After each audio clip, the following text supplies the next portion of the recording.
तो जहाँ पे दो तरंगों के आपस की बीच की दूरी ही क्या कहलाती है? तरंग दैर्ध्य। मतलब कि यहाँ पे जो माध्यम का ये जो पहला कण था और माध्यम का ये क्या था? दूसरा कण था। तो इसके माध्यम से ही, माध्यम के कणों के माध्यम से हमारी तरंग चलती है। तो इन दो तरंगों के बीच की जो दूरी होगी वो क्या कहलाएगी? हमारी वेवलेंथ कहलाएगी, तरंग दैर्ध्य कहलाएगी। अच्छा, एक क्वेश्चन यहाँ पे और बनता है, आवृत्ति किसे कहते हैं? फ्रीक्वेंसी क्या है? किसे कहते हैं? एक सेकेंड में तरंग जितनी दूरी तय करता है, या कह सकते हैं जितना आप कह सकते हैं कि जितना अपना चाल बनाकर चल सकता है, वो उसकी क्या कहलाती है? आवृत्ति। मतलब एक सेकेंड में जितनी बार वो अपने आप को दोहराता है, वो उसकी क्या कहलाती है? आवृत्ति कहलाती है। एक और वर्ड यहाँ पे आता है, आयाम, एम्पलीट्यूड। आयाम किसे कहते हैं? हाइट। आपके माध्य स्थिति या तरंग संचरण की दिशा से जितनी ऊंचाई तक हमारा जो माध्यम का कण होता है, जितनी ऊंचाई तय करता है, वो क्या कहलाती है? इसकी आयाम। तो तीन वर्ड आपने यहाँ पे सीखे। दो श्रृंगों या दो गर्तों के बीच की दूरी हमारी क्या कहलाएगी? तरंग दैर्ध्य। आवृत्ति, एक सेकेंड में हमारे जो कण होते हैं वो जितनी बार अपने पथ को दोहराते हैं, वो क्या कहलाती है? आवृत्ति। और आयाम, माध्यम के कण माध्य स्थिति से जितना ऊपर तक जाते हैं या जितना नीचे तक जाते हैं, वो इसका क्या कहलाता है? आयाम। ये तरंग के गुण होते हैं, है ना। ये जो परिभाषाएं हमने आपको तीन बताई हैं, ये तरंग के क्या होते हैं? गुण होते हैं। तो क्या सीखा हमने? अनुप्रस्थ तरंगे क्या है? ऐसी तरंगे जिसमें माध्यम के कण तरंग संचरण की दिशा के क्या चले? लंबवत, मतलब 90 डिग्री का एंगल बनाते हुए चले, वो कैसी तरंगे होंगी? अनुप्रस्थ। और सभी विद्युत चुंबकीय तरंगे किस प्रकार की होती हैं? अनुप्रस्थ होती है, क्योंकि सभी विद्युत चुंबकीय तरंगे किस रूप में चलती हैं? लंबवत रूप में चलती हैं। अब आते हैं अनुदैर्ध्य तरंगे। ऐसी तरंगे जिसमें माध्यम के कण तरंग संचरण की दिशा पे चले। तरंग संचरण की दिशा ये है, और माध्यम के कण अभी इसमें लंबवत चल रहे थे, लेकिन इसमें क्या चले? इसी के समांतर चले। इसी के क्या चले? समांतर चलते हैं, पैरेलल चलते हैं, वो कैसी तरंगे होती हैं? अनुदैर्ध्य। जो लंबवत चलती हैं वो अनुप्रस्थ, और जो बिल्कुल हमारे तरंग संचरण की दिशा के समांतर चलती हैं, एक दूसरे के बराबर पे चलती हैं, वो क्या कहलाती है? अनुदैर्ध्य। जैसे आपकी जल तरंगे हो गई, जल तरंगे नहीं, जैसे आपकी ध्वनि तरंगे हो गई, आपकी स्प्रिंग में उत्पन्न तरंगे हो गई, ये सभी किस प्रकार की तरंगे होती हैं? अनुदैर्ध्य तरंगे। और अनुदैर्ध्य तरंगे ध्रुवण का गुण प्रदर्शित करती हैं। आप ये ध्रुवण जो वर्ड है, ये जब हम आपको प्रकाश पढ़ाएंगे तब बताएंगे, क्योंकि इसमें बहुत सारे वर्ड आएंगे। ध्रुवण आएगा, व्यतिकरण आएगा, परावर्तन, अपवर्तन, बहुत सारी डिफिनीशन है, वो हम लोग प्रकाश में पढ़ेंगे। तो अभी के लिए समझिएगा कि अनुप्रस्थ में कौन सा गुण प्रदर्शित नहीं होता? ध्रुवण का। अनुदैर्ध्य में कौन सा गुण प्रदर्शित होता है? ध्रुवण का। ये पेपर में क्वेश्चन आता है कि ध्रुवण का गुण प्रदर्शित कौन सी नहीं करती? तो नहीं करती तो अनुप्रस्थ, और करती कौन है? अनुदैर्ध्य। चलिए लिखिए इसके बारे में। अनुप्रस्थ तरंग, हेडिंग करिए, अनुप्रस्थ तरंग, ट्रांसवर्स वेव्स। लिखिए, वे तरंगे जिसमें माध्यम के कण, वे तरंगे जिसमें माध्यम के कण, अनुप्रस्थ तरंगों पे लिखे, वे तरंगे जिसमें माध्यम के कण तरंग संचरण की दिशा के, तरंग संचरण की दिशा के लंबवत, तरंग संचरण की दिशा के लंबवत चलते हैं, लंबवत चलते हैं, तरंग संचरण की दिशा के लंबवत चलते हैं, अनुप्रस्थ तरंगे कहलाती हैं। लंबवत चलते हैं, अनुप्रस्थ तरंगे कहलाती हैं, अनुप्रस्थ तरंगे कहलाती हैं। ये बना लीजिए कि तरंग संचरण की ये दिशा होगी, और जो हमारे माध्यम के कण होंगे वो क्या होंगे? इस रूप में चलेंगे, 90 डिग्री का एंगल बनाते हुए चलेंगे। मतलब हम कह सकते हैं कि जो हमारी तरंग में माध्यम के कण होते हैं, अनुप्रस्थ अगर है तो कैसी दिशा पे चलेंगे, 90 डिग्री का एंगल बनाते हुए लंबवत चलेंगे। बना लिया सबने? हो गया? हाँ, ऊपर वाले को श्रृंग लिख लीजिएगा और नीचे वाले को क्या लिखना है, गर्त लिख लीजिएगा। श्रृंग और गर्त लिखेंगे। अनुप्रस्थ तरंगे सदैव, अनुप्रस्थ तरंगे सदैव श्रृंग और गर्तों के रूप में चलती हैं। अनुप्रस्थ तरंगे सदैव श्रृंग और गर्तों के रूप में चलती हैं। श्रृंग व गर्तों के रूप में चलती हैं, गर्तों के रूप में चलती हैं। दो श्रृंगों, आगे लिखे, दो श्रृंगों या गर्तों के बीच की दूरी, दो श्रृंगों या गर्तों के बीच की दूरी, दो श्रृंगों और दो गर्तों के बीच की दूरी तरंग दैर्घ्य कहलाती है। दो श्रृंगों व गर्तों के बीच की दूरी तरंग दैर्घ्य कहलाती है। तरंग दैर्घ्य, वेवलेंथ तरंग दैर्घ्य कहलाती है। तरंग दैर्घ्य को किससे प्रदर्शित करते हैं, लैम्डा से। ठीक है, लिख लीजिए, तरंग दैर्घ्य को लैम्डा से प्रदर्शित करते हैं, लैम्डा से प्रदर्शित करते हैं। तरंग दैर्घ्य को लैम्डा से प्रदर्शित करते हैं। चलिए आगे लिखेंगे एक स्टार पॉइंट बना के। अनुप्रस्थ तरंगे ध्रुवण का गुण प्रदर्शित, उल्टा हो गया यहाँ पे, अनुप्रस्थ तरंगे ध्रुवण का गुण प्रदर्शित करती है। लिखेंगे ये उल्टा हो गया है, ध्रुवण का गुण प्रदर्शित करती हैं। अनुप्रस्थ तरंगे ध्रुवण का गुण प्रदर्शित करती हैं तथा यह केवल ठोस माध्यम, ध्रुवण का गुण प्रदर्शित करती हैं तथा यह केवल ठोस माध्यम एवं जल की ऊपरी सतह पर उत्पन्न की जा सकती हैं। यह केवल ठोस माध्यम तथा जल की ऊपरी सतह पर उत्पन्न की जा सकती है। जल की ऊपरी सतह पर उत्पन्न की जा सकती है। ऊपरी सतह पर, जल की ऊपरी, क्यों, अगर आप पत्थर नीचे जाता है तो आपको क्या तरंग दिखती है, नीचे, कभी देखा है किसी ने? नहीं, आपको केवल सतह पर तरंगे दिखती है ना, पानी की ऊपरी सतह पर। चलिए आप लिखिए अनुदैर्घ्य तरंगे, आप लिखिए, हेडिंग करिए अनुदैर्घ्य तरंगे, लॉन्गिट्यूडनल वेव्स, लॉन्गिट्यूडनल वेव्स, अनुदैर्घ्य तरंगे। लिखिए, वे तरंगे जिनमें माध्यम के कण, वे तरंगे जिनमें माध्यम के कण, वे तरंगे जिनमें माध्यम के कण तरंग संचरण की दिशा के क्या होंगे, समांतर, तरंग संचरण की दिशा के समांतर चलते हैं।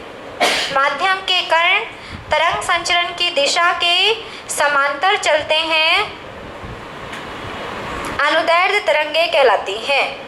तरंग संचरण की दिशा के समांतर चलते हैं, अनुदैर्घ्य तरंगे कहलाती हैं।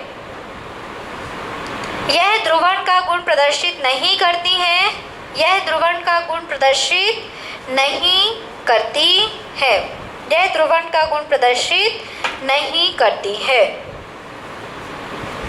ध्रुवण का गुण प्रदर्शित नहीं करती हैं। जैसे ध्वनि तरंग, जैसे ध्वनि तरंग, स्प्रिंग में उत्पन्न तरंग, स्प्रिंग में उत्पन्न तरंग, आपने कभी स्प्रिंग खींची होगी, फिर स्प्रिंग खींच के आप छोड़ देते हैं तो देखते हैं ना वो कंपन करती रहती है लगातार, तो वहाँ पे जो उत्पन्न तरंगे होती हैं वो कैसी तरंगे होती हैं, अनुदैर्घ्य तरंगे होती हैं।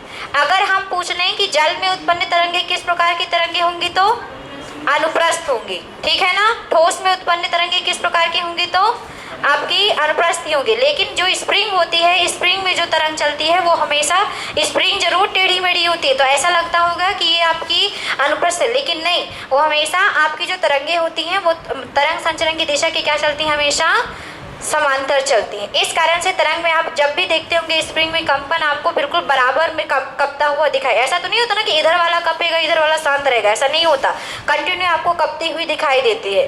तो याद रखेंगे कि जो आपकी तरंगे होती हैं स्प्रिंग में उत्पन्न तरंगे, ध्वनि तरंगे, वो किस प्रकार की होती हैं, अनुदैर्ध्य। अब हेडिंग कीजिए प्रमुख विद्युत चुंबकीय तरंगे।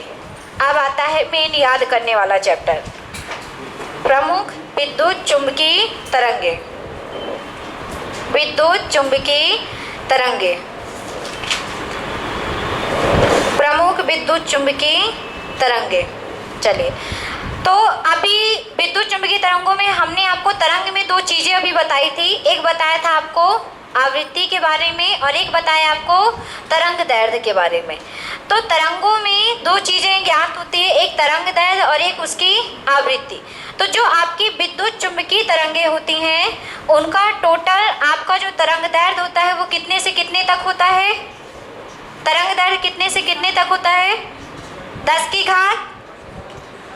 घात माइनस, तरंग दैर्ध्य पूछ रहे हैं 10 की घात माइनस 14 से 10 की घात 4 तक, और क्या होगी ये मीटर पे होगी। और आवृत्ति टोटल सभी विद्युत चुंबकीय तरंगों की कहाँ से कहाँ तक होती है, 10 की घात 20 से 10 की घात 4 क्या हर्ट्ज। आवृत्ति का मात्रा क्या होता है, हर्ट्ज होता है। तो चलिए सब एक साथ स्टार्ट करते हैं। सभी विद्युत चुंबकीय तरंगों में सबसे पहला नाम आता है आपके गामा किरण का। हाँ, अब इसमें से क्या आएगा ये समझना है। पहला तो इसका खोजकर्ता आपको याद करना है, दूसरी इसकी तरंग दैर्ध्य कितनी होती है ये आपको याद करना है, इसकी आवृत्ति कितनी होती है ये आपको याद करना है, और कुछ इसके इम्पॉर्टेंट फैक्ट हैं वो आपको याद करना है। क्योंकि पेपर में क्वेश्चन तरंग से संबंधित क्वेश्चन कुछ ऐसे आ जाते हैं, जैसे पूछ लेता है कि बताइए कोहरे या धुएं में देखने के लिए, अगर बहुत अधिक कोहरा है तो देखने के लिए किस प्रकार की तरंगों का उपयोग किया जाता है। पता है किस प्रकार की तरंगों का उपयोग करते हैं कोहरे में देखने के लिए? दृश्य तरंगे। दृश्य तरंगे तो यहाँ पे हैं, यहाँ पे कोहरा होगा तो नहीं दिखाई देगा, दृश्य तरंगों पे कोहरा ज़्यादा हो जाएगा तो दिखाई नहीं देगा दृश्य तरंगों पे भी। तो उसमें देखने के लिए हमें अच्छे से दिखाई दे किस तरंगों का उपयोग करते हैं। जैसे पूछा जाता है ओवन का उपयोग सब कोई करते हैं, तो ओवन में खाना पकाने हेतु किन किरणों का उपयोग किया जाता है? ओवन जानते हैं ना सब कोई, जिसमें केक बनाते हैं। हाँ, तो ओवन में किन तरंगों का उपयोग खाना बनाने के लिए किया जाता है? बोलो, चलो वही याद करना है यहाँ पे क्योंकि वो पेपर में आता है। चलो तो स्टार्ट करते हैं गामा किरण से। गामा किरणों की खोज किसने की? अभी रुक जाना, हम सब बताएंगे है ना, अभी तो स्टार्ट हुआ है। गामा किरणों की खोज किसने की? बैकुरल ने की थी। किसने की थी? बैकुरल ने की थी। इसी कारण से गामा किरणों को कभी कभी क्या कहते हैं? बैकुरल किरणें। तरंग दैर्ध्य अभी लिखना नहीं है, अभी समझिए, क्योंकि मैं एक एक करके लिखाती जाऊंगी, क्योंकि इसमें अभी 7-8 तरंगे पढ़नी है और एक साथ लिखा देंगे तो सब कुछ भूल जाएगा, तो इसलिए एक एक करके पढ़ेंगे। अब तरंग दैर्ध्य की बात करते हैं, तो तरंग दैर्ध्य इसकी होती है 10 की घात माइनस 14 से 10 की घात माइनस 4। डायरेक्टली ये पूरे तरंगों की है। ये क्या होगी सौरभ? -10 होगी। और आपकी आवृत्ति कितनी होगी? 10 की घात 20 से 10 की घात 18 हर्ट्ज। ठीक है, ये हर्ट्ज होगी और ये क्या होगी? मीटर। हाँ, इम्पॉर्टेंट फैक्ट क्या आता है पेपर में? पेपर में ये पूछा जाता है कि गामा किरणें उत्पन्न कैसे की जाती हैं। तो जितनी भी हमारी नाभिकीय रिएक्टर में जो काम होते हैं, हमने आपको नाभिकीय रिएक्टर बताया था ना, क्या होता है नाभिकीय रिएक्टर? परमाणु भट्टी या नाभिक में जितने भी परमाणु वाले काम होते हैं नाभिकीय रिएक्टर में, वहाँ पर इन किरणों, कौन सी किरणें उत्पन्न होती हैं? गामा किरणें। तो पेपर में अगर आ जाए कि बताइए नाभिकीय रिएक्टर में कौन सी किरणें उत्पन्न होती हैं, तो नाभिकीय रिएक्टर में कौन सी किरणें उत्पन्न होती हैं? गामा किरणें। इसीलिए ये गामा किरणें हमारे स्वास्थ्य के लिए हानिकारक होती हैं और नाभिकीय रिएक्टर के पास काम करने वाले जो व्यक्ति होते हैं उनके शरीर पे प्रभाव ना पड़े, इसलिए ये किसके कपड़े पहनते हैं? लेड के। किसके कपड़े पहनते हैं? कोई बोल रहे सूती कपड़े, अरे लेड के कपड़े पहनते हैं, क्योंकि लेड क्या करते हैं, इन किरणों को अवशोषित कर लेते हैं, जिसके कारण से हमारे शरीर के अंदर प्रभावित नहीं कर पाते। तो याद रखेंगे, नाभिकीय रिएक्टर के दौरान कौन सी किरणें निकलती हैं? गामा किरणें, और ये स्वास्थ्य के लिए हानिकारक होती हैं। नाभिकीय रिएक्टर के पास काम करने वाले जो व्यक्ति होते हैं वो लेड का आवरण पहन के क्या करते हैं? कार्य करते हैं, जिसके कारण से उनके शरीर पर हानि ना पहुंचे। अब इनका उपयोग पूछा जाता है कि गामा किरणों का उपयोग किस में करते हैं? बताइए, गामा किरणों का उपयोग किस में करेंगे? कोई उपयोग होगा तभी तो बनाते हैं ना। बताओ किस में करते हैं? गामा किरणों का उपयोग किया जाता है उत्परिवर्तित बीजों को बनाने के लिए। उत्परिवर्तित बीज मतलब, उत्परिवर्तित मतलब हाइब्रिड, सुना है ना? हाइब्रिड बीज होते हैं। तो हाइब्रिड बीजों को बनाने के लिए हम किन किरणों का उपयोग करते हैं? गामा किरणों का उपयोग करते हैं। अब कैसे करते हैं ये मत पूछना कि मैडम कैसे करते होंगे, है ना। बस ये जान लो कि हाइब्रिड बीजों का उपयोग, हाइब्रिड बीजों को बनाने के लिए हम किन किरणों का उपयोग करते हैं? गामा किरणों। जो हमारे मसाले वाले पैकेट आते हैं तो देखते हैं कि जो मसाले के पैकेट होते हैं बहुत दिनों तक मसाले सुरक्षित रहते हैं, और हम लोग घर में रख दें तो खराब हो जाते हैं। तो मसालों को सुरक्षित रखने के लिए भी किन किरणों का, उनके पैकेटों में किन किरणों का उपयोग किया जाता है? गामा किरणें। हमारे लिए नुकसानदायक है, लेकिन तो भी हम कहते हैं ना पैकेट वाले मसालों का यूज़ नहीं करना चाहिए, लेकिन तो भी हम करते हैं, तो भी हम करते हैं, क्योंकि हमें पता ही नहीं है कि उनमें किन किरणों को डाला गया है। ये किरणें हमारे शरीर के अंदर जब जाती हैं वो प्रभावित करती हैं, ठीक है। तो याद रखेंगे, हाइब्रिड बीज बनाने के लिए, मसालों को सुरक्षित रखने के लिए हम किन किरणों का उपयोग करते हैं? गामा किरण। तो क्या क्या याद करना है? खोजकर्ता, तरंगदैर्घ्य, आवृत्ति और इसका उपयोग। तो खोजकर्ता कौन है इसके? बैकुरल।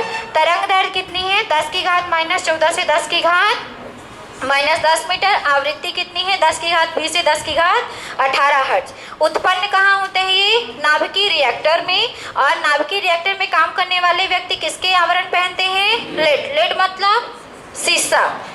और इसका उपयोग हम किस में करते हैं? हाइब्रिड बीज बनाने में तथा मसालों को सुरक्षित रखने में, ठीक है। अब कुछ आगे पढ़ें और ये भूल जाएं, इसके पहले लिख लीजिए, क्योंकि सब में इतना इतना तो सब में लिखना है। सबके खोजकर्ता, तरंगदैर्घ्य, आवृत्ति और कहाँ से उत्पन्न होता है, किस में उपयोग किया जाता है। चलिए लिखिए, विद्युत चुम्बकीय तरंगें हेडिंग कर लिया था। लिखेंगे सभी विद्युत चुम्बकीय तरंगों की आवृत्ति, सभी विद्युत चुम्बकीय तरंगों की आवृत्ति फ्रीक्वेंसी, तरंगों की आवृत्ति 10 की घात 20 से 10 की घात 4 हर्ट्ज तक होती है। 10 की घात 20 से 10 की घात 4 हर्ट्ज तक होती है, 4 हर्ट्ज तक होती है। तथा तरंगदैर्घ्य 10 की घात -14 से 10 की घात 4 मीटर तक होती है। सेकेंड वाले पे माइनस नहीं लगाएंगे, ठीक है। इधर वाले पे 10 की घात -14 से 10 की घात 4 मीटर तक होती है। ये क्या बोला है? सभी विद्युत चुम्बकीय तरंगें, केवल एक नहीं। तो पहला नंबर हेडिंग करके लिखेंगे गामा किरणें। पहला नंबर हेडिंग करके लिखेंगे गामा किरणें। चलिए, तो गामा किरणें में 3 चीजें आप नोट कर लीजिए। पहले खोजकर्ता, तरंगदैर्घ्य और आवृत्ति, इतना नोट करिए। नीचे का हम लिखाएंगे। खोजकर्ता लिखिए बैकुरल। हाँ बिल्कुल बिल्कुल बिल्कुल, क्योंकि उसमें अल्फा बीटा गामा किरणों की उत्पत्ति होती है और इन्होंने ही बताया था, इस कारण से इनका नाम इसमें आता है, ठीक है। खोजकर्ता कौन है? बैकुरल। तरंगदैर्घ्य कितनी है? 10 की घात -14 से 10 की घात -10 मीटर। और आवृत्ति कितनी है? 10 की घात 20 से 10 की घात 18 हर्ट्ज। हो गया इतना सबका? नोट कर लीजिए जल्दी से, क्योंकि आज सोच रहे हैं विद्युत चुम्बकीय तरंगें तो ख़त्म ही कर दें, क्योंकि इसमें भी बहुत कुछ है पढ़ने के लिए, छोटे छोटे चैप्टर नहीं है ना फिजिक्स में, इसलिए। हो गया? अब लिखिए। पहले फिजिक्स कंप्लीट हो जाए ना, इसके बाद पढ़ाएंगे ज्योग्राफी। क्यों? चलो लिखो। यह नाभिकीय क्रियाओं के दौरान उत्पन्न होती हैं। इंपॉर्टेंट फैक्ट पे लिखना है अब। यह नाभिकीय क्रियाओं के दौरान उत्पन्न होती है। नाभिकीय क्रियाओं के दौरान उत्पन्न होती है। नाभिकीय क्रियाओं के दौरान उत्पन्न होती है। इसलिए नाभिकीय क्रियाओं के दौरान उत्पन्न होती हैं, ऐसा लिखिएगा, नाभिकीय क्रियाओं के दौरान उत्पन्न होती हैं तथा यह हानिकारक होती हैं, तथा यह हानिकारक होती हैं, यह हानिकारक होती हैं, इसलिए हानिकारक होती हैं, इसलिए नाभिकीय रिएक्टर के पास काम करने वाले, इसलिए नाभिकीय रिएक्टर, परमाणु भट्टी, नाभिकीय रिएक्टर के पास काम करने वाले व्यक्ति लिड के आवरण का उपयोग करते हैं। लिड के आवरण का उपयोग करते हैं। नाभिकीय रिएक्टर के पास कार्य करने वाले व्यक्ति लिड के आवरण का उपयोग करते हैं। लिड के आवरण का उपयोग करते हैं। लिड मतलब शीशा। चलिए अगला पॉइंट लिखिए। इसका उपयोग हाइब्रिड बीज बनाने में किया जाता है। इसका उपयोग हाइब्रिड बीज बनाने में किया जाता है। इसका उपयोग हाइब्रिड बीज बनाने में किया जाता है तथा मसालों को सुरक्षित रखने के लिए किया जाता है। तथा मसालों को सुरक्षित रखने के लिए किया जाता है। पेपर में क्वेश्चन आता है कि बताइए हाइब्रिड बीज बनाने में किन किरणों का उपयोग करते हैं, तो गामा किरणों का। मसालों को सुरक्षित रखने के लिए किन किरणों का उपयोग करते हैं, तो गामा किरणों का। ठीक है, आप दूसरा हेडिंग कीजिए, एक्स किरणें। एक्स किरणें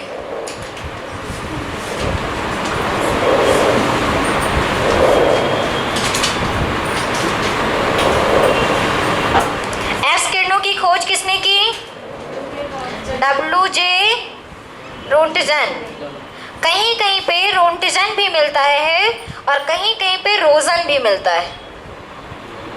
रोंजन भी मिलता है और कहीं कहीं पे रोंटजन भी मिलता है, तो दोनों भी गलत नहीं है। वो पढ़ने का अलग अलग तरीका है, तो याद रखेंगे। खोजकर्ता कौन है? W.J. रोंटजन। तरंग दैर्घ्य कितनी होगी इसकी?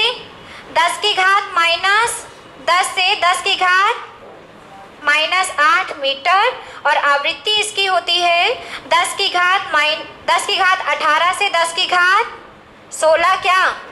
हर्ट्ज। हाँ क्या हुआ? W.J. रोंटजन है ना, सी नहीं है। W.J. रोंटजन ही है, सी नहीं है। W.J. रोंटजन। आवृत्ति कितनी होगी? 10 की घात 18 से 10 की घात 16 हर्ट्ज। अब ये उत्पत्ति इसकी कैसे होती है? इसकी उत्पत्ति होती है जब कोई भारी तत्व से इलेक्ट्रॉन टकराते हैं, उस वक्त किन किरणों की उत्पत्ति होती है? एक्स किरणें। भारी तत्व मतलब जिनका परमाणु क्रमांक बहुत अधिक होता है ना, वो आपके भारी तत्व के अंतर्गत आते हैं। तो याद रखेंगे, भारी तत्वों से जब इलेक्ट्रॉन की टक्कर होती है तब कौन सी किरणें उत्पन्न होती हैं? एक्स किरणें उत्पन्न होती है। ठीक है, जब भारी तत्वों से इलेक्ट्रॉन की टक्कर होती है तो कौन सी किरणें उत्पन्न होती हैं? एक्स किरणें। इनका उपयोग कहाँ किया जाता है? सबको पता है एक्स किरणें कहाँ उपयोग की जाती हैं?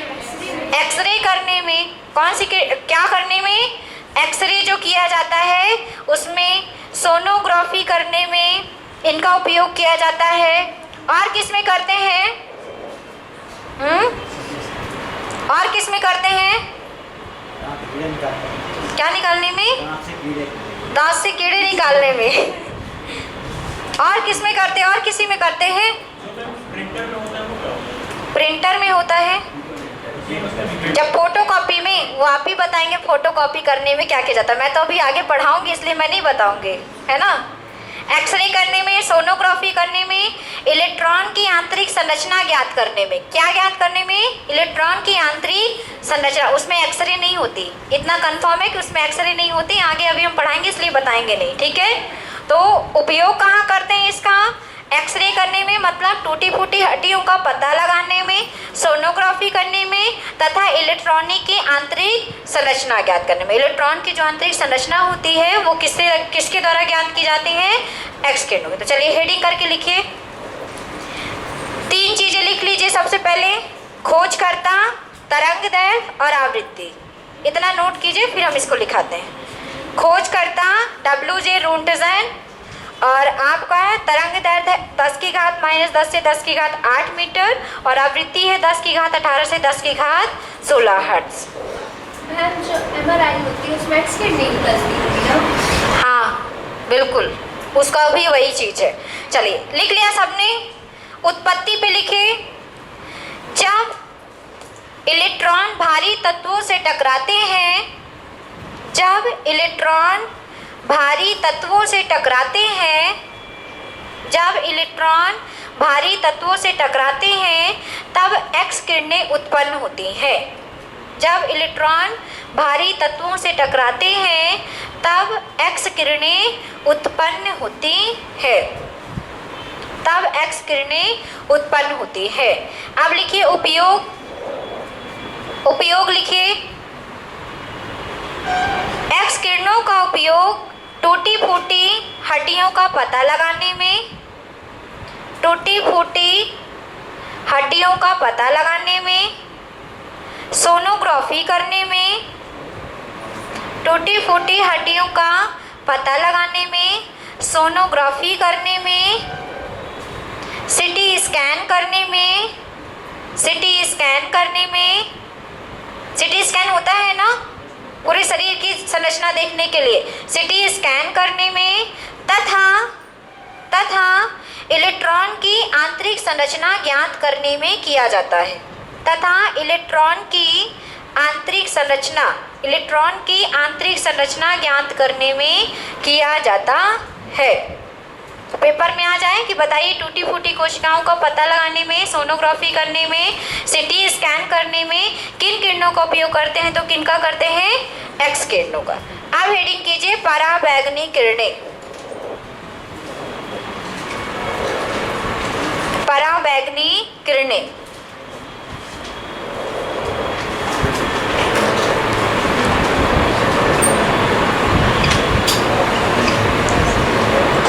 पराबैंगनी किरणों की खोज किसने की? रिटर ने की थी। किसने की थी? रिटर ने की थी। जिसका जो तरंगदैर्घ्य होता है वो याद रखेंगे 10 की घात -8 से 10 की घात -7 तक होता है, ठीक है। कितना तरंगदैर्घ्य होता है इसका? 10 की घात -8 से 10 की घात -7 मीटर, और इसकी आवृत्ति होती है 10 की घात, उसमें क्या था 10 की घात 16 से 10 की घात 14 क्या? हर्ट्ज। आवृत्ति का मात्रक क्योंकि क्या होता है? हर्ट्ज होता है। अब उसकी उत्पत्ति किससे होती है? तो एक तो सबको पता है कि पराबैंगनी किरणें कहाँ से आती हैं? सूर्य से। लेकिन अगर हम यहाँ की बात करें तो यहाँ कैसे उत्पन्न होंगी? जो विद्युत स्फुलिंग की जाती है ना, जैसे लोहे को जोड़ने के लिए जो क्या बोलते हैं उसको, क्या करते हैं? बिल्डिंग करते हैं। तो उस बिल्डिंग के दौरान जो उसमें आपका प्रकाश उत्पन्न होता है उसमें कौन सी किरणें साथ में निकलती हैं? पराबैंगनी किरणें निकलती हैं। ध्यान रखिएगा, ठीक है। तो उत्पत्ति कैसे होगी? एक तो सूर्य से होगी, दूसरा विद्युत स्फुलिंग करने में, विद्युत स्फुलिंग स्पार्क करने में, ठीक है। जो तार से तार टकरा जाते हैं, हाँ तभी ये किरणें उत्पन्न होती है, तभी ये होती है ना, यही वाले। तो सूर्य विद्युत स्फुलिंग करने में कौन सी तरंगें होंगी? चलो अब आते हैं इसके उपयोग में। इसके उपयोग बहुत मज़ेदार हैं और कई बार पेपर में आ चुके हैं। तो कोई बताना चाहेंगे इन मज़ेदार उपयोगों को? बताइए, सीआईडी देखते हैं सब कोई? सीआईडी में दया की बात नहीं कर रहे। अरे कौन से डॉक्टर है उसमें? सोलंकी। डॉक्टर सोलंकी को कभी भी एक छोटा सा पेन लेके देखे होगे? सोलंकी क्या नाम है? अरे कुछ भी हो, छोड़ो। तो एक पेन होता है और आप देखते होंगे ग्लास को लेकर वो हमेशा उस पर एक लाइट मारते रहते हैं। वो क्या करते लाइट मार के उसमें? अंगुलियों की छाप का पता लगाते हैं, है ना? जो फिंगरप्रिंट होते हैं कि फिंगरप्रिंट हैं किसके हैं, उसका पता लगाने के लिए हम किन किरणों का उपयोग करते हैं? परावैंगनिक किरणें। कभी कभी सोलंकी को देखा होगा आपने, कोरा कागज लेके उसमें भी लाइट मारते रहते हैं अदृश्य लिखाई को देखने के लिए, है ना? ऐसी लिखाई जो लिखी होती है लेकिन दिखाई नहीं देती। तो इनको देखने के लिए हम किन किरणों का उपयोग करते हैं? परावैंगनिक। तो अदृश्य लिखाई को देखने के लिए, आपके फिंगरप्रिंट को देखने के लिए, और किस में करेंगे? दो तो हमने बता दिया, आपने कुछ बताया ही नहीं। और किस में करते हैं? किस में करते हैं सौरभ? क्या करने में? वाटर प्रूफ करने में। पानी को साफ करने के लिए, पानी में उपस्थित जीवाणु को मारने के लिए भी किनका उपयोग करते हैं? परावैंगनिक। तो चलिए लिखिए क्या हुआ। चलो लिखो, इतना पहले लिखिए, खोज लिखिए, रिटर्न सब ऐसे लिख लेते हो, मेरे बोलते बोलते ही लिख लेते हो। लिख लिया सबने? सबने लिख लिया? तो लिखो जल्दी से, यहाँ तक लिखो, आवृत्ति तक, फिर मैं ये लिखाऊंगी।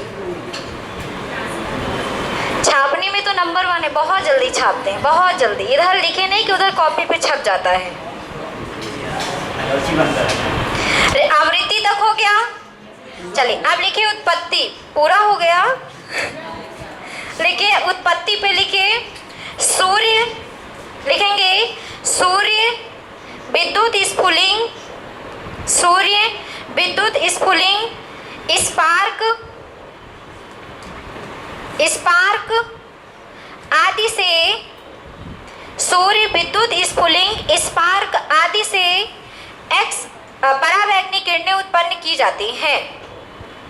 सूर्य विद्युत स्फुलिंग स्पार्क आदि से परावैंगनिक किरणें उत्पन्न की जाती हैं, उत्पन्न की जाती हैं। अब लिखिए उपयोग, हेडिंग करिए उपयोग। परावैंगनिक किरणों का उपयोग, इसके उपयोग पेपर में आया था, याद रखिएगा। परावैंगनिक किरणों का उपयोग अदृश्य लिखाई को देखने के लिए, अदृश्य लिखाई को देखने के लिए, अदृश्य लिखाई को देखने के लिए, नकली दस्तावेजों को पहचानने के लिए, अदृश्य लिखाई को देखने के लिए, नकली दस्तावेजों को, डॉक्यूमेंट्स, दस्तावेजों को पहचानने के लिए, कॉमा करके लिखते चलिएगा सब। अंगुली के निशानों का पता लगाने के लिए, अंगुली के निशानों का पता लगाने के लिए, अंगुली के निशानों का पता लगाने के लिए, पानी के जीवाणुओं को नष्ट करने के लिए, पानी के जीवाणुओं को नष्ट करने के लिए, पानी के जीवाणुओं को नष्ट करने के लिए, रोगियों की सिकाई करने के लिए, रोगियों की सिकाई करने के लिए, लिख लिया पानी के जीवाणुओं को नष्ट करने के लिए। अगला लिखिए रोगियों की सिकाई करने के लिए, सिकाई करने के लिए, आदि आदि। अरे हमने नहीं कराई है, होती है सिकाई, लेकिन है ना, कोई मशीन होती है उसमें निकलती है वो किरणें और आपके ठीक करती है हड्डियों वगैरह। हाँ होगी, मैंने नहीं देखी मशीन अभी तक। अच्छा चलो अब अगला लिखिए प्रकाश किरणें। अब अगला लिखिए प्रकाश किरणें, प्रकाश किरणें। प्रकाश किरणों की खोज किसने की? सबको पता होगा इसके बारे में। किसने की? न्यूटन ने की थी। अरे कैसे भूल गए न्यूटन को आप लोग?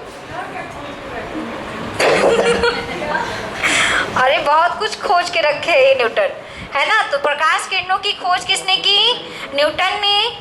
इसकी आवृत्ति होती है 10 की घात 14 से 10 की घात 12 हर्ट्ज तक।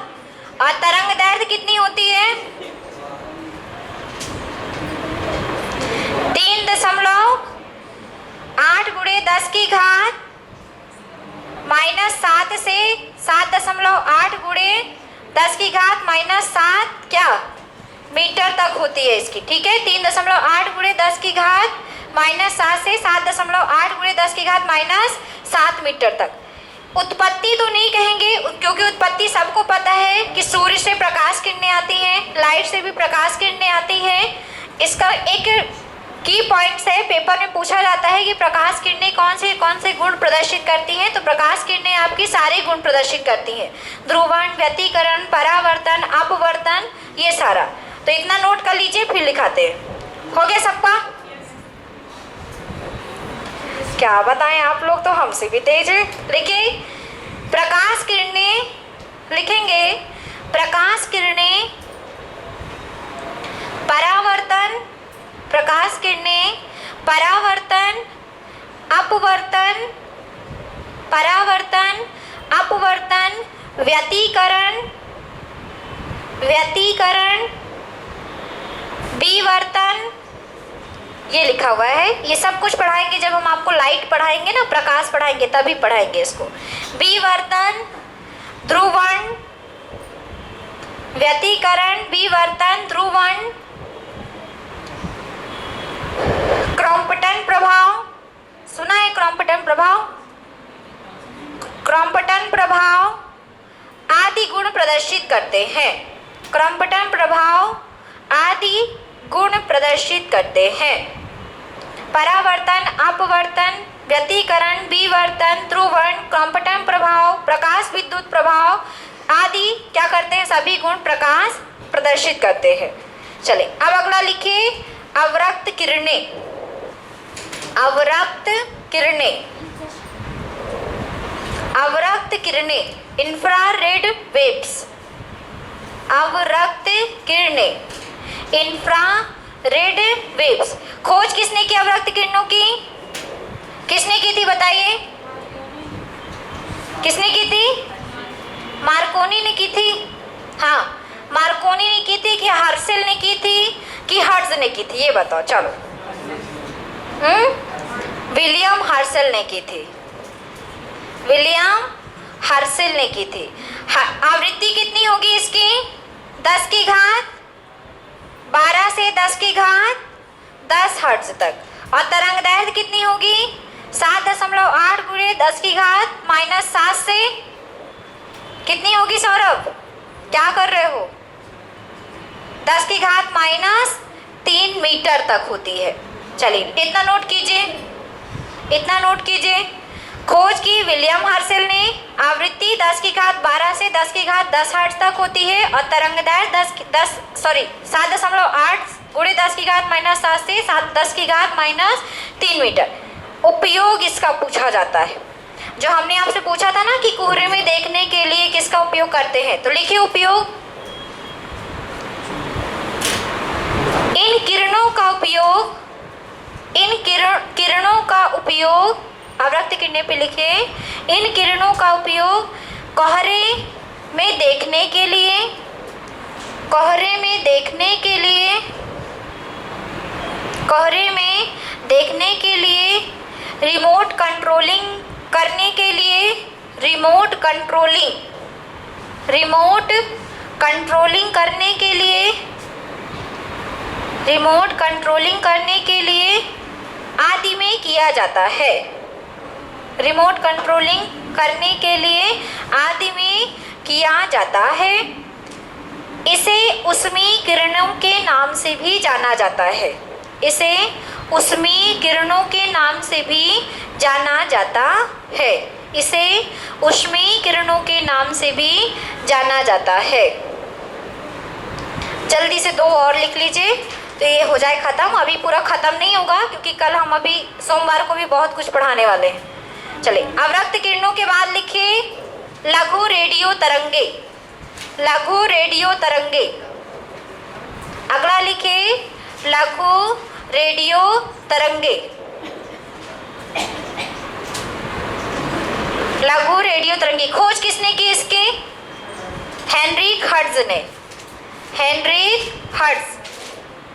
पेपर में आता है इसके खोजकर्ता का नाम कि लघु रेडियो तरंगों की खोज किसने की, तो हेनरिक हर्ट्ज ने की थी। आवृत्ति आपकी कितनी होगी इसकी? 10 की घात 10 से 10 की घात 8 मीटर तक। और तरंग दैर्घ्य कितनी होगी? 10 की घात -3 से 10 की घात कितनी होगी सौरभ? 1 मीटर तक। माइनस तो नहीं होगा? चल लिख लीजिए इतना, फिर उपयोग बता देते हैं। एक क्वेश्चन हमने किया था आपसे, ओवन में खाना बनाने हेतु तो किसका उपयोग करते हैं? तो याद रखेंगे किसका उपयोग करते हैं? लघु रेडियो। तो लिखिए उपयोग में, ओवन में खाना पकाने हेतु, ओवन में खाना पकाने हेतु, ओवन में खाना पकाने हेतु लघु रेडियो तरंगों का उपयोग किया जाता है, लघु रेडियो तरंगों का उपयोग किया जाता है। ये 10 की घात 1 नहीं है, ये 1 मीटर तक है, सॉरी। लघु रेडियो पे लिख लीजिएगा 1 मीटर, 10 की घात 1 नहीं, केवल 1 मीटर। हाँ, ऊपर वाला हर्ट्ज होगा, वो भी गलत हो गया है, हर्ट्ज होगा वो। चलिए अब लिखिए दीर्घ रेडियो तरंगे, दीर्घ रेडियो तरंगे, दीर्घ रेडियो तरंगे। इसकी खोज की थी मार्कोनी ने। आवृत्ति होती है इसकी 10 की घात 6 से 10 की घात 4 हर्ट्ज तक, और इसका तरंग दैर्घ्य होता है 1 से लेके 10 की घात 4 मीटर तक। 10 की घात 6 से 10 की घात 4 हर्ट्ज आवृत्ति होती है, तरंग दैर्घ्य होती है 1 मीटर से 10 की घात 4 मीटर तक, 10 की घात 4 मीटर तक। उपयोग किस में करेंगे इसका? किस में करते हैं उपयोग? जो आप टेलीविज़न देखते हैं, रेडियो सुनते हैं, वो किन किरणों के माध्यम से सुनते हैं? दीर्घ रेडियो से। 10 की पावर 6। ये अरे वो नहीं है भाई, ये कुछ नहीं है। चलो लिखो उपयोग, लिखिए इन तरंगों का उपयोग, इन तरंगों का उपयोग टेलीविज़न, इन तरंगों का उपयोग टेलीविज़न तथा रेडियो प्रसारण में किया जाता है। इन तरंगों का उपयोग टेलीविज़न तथा रेडियो प्रसारण में किया जाता है। ये तरंगे आयन मंडल से परावर्तित होती हैं। ये क्वेश्चन एसएससी के पेपर में आया था। कौन सी ऐसी तरंगे हैं जो आयन मंडल से परावर्तित होती हैं? तो याद रखेंगे दीर्घ रेडियो तरंगे आयन मंडल से क्या होती हैं? परावर्तित होती हैं। आयन मंडल क्या है? आयन मंडल क्या है? पृथ्वी के ऊपर होती है जो मंडल। हाँ, हमारे वायुमंडल के 5 भाग होते हैं, सबको पता है ना? नहीं पता? क्षोभ मंडल, समताप मंडल, मध्य मंडल, आयन मंडल और बहिर्मंडल। तो हमारी जो दीर्घ रेडियो तरंगे होती हैं वो कहाँ से परावर्तित होकर लौट आती हैं? आयन मंडल से। ठीक है।